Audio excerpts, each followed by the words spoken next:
Greetings, Dennis Daniels here. This is a quick demonstration of how I use response.json. You can see I've got it formatted properly, name, phone, location, etc. with image. And I pass it all into this main.py, which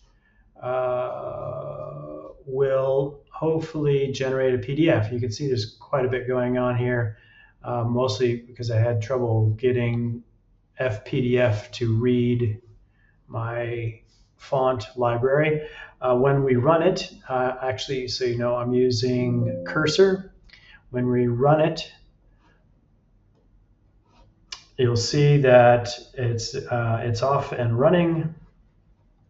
And what will happen in a few seconds is that it will generate a new folder where it stores all of the images. You can see here are the images. And then it generates the PDF. And in this case, you can see the PDF itself.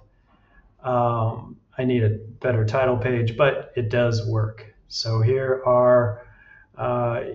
is the details. Here is the image. And if we go back to the JSON, you'll see Sarah Chen right there. All right, this was fun to write. Hope you enjoyed it. Please like and subscribe if this was useful to you. Thanks for watching and happy computing.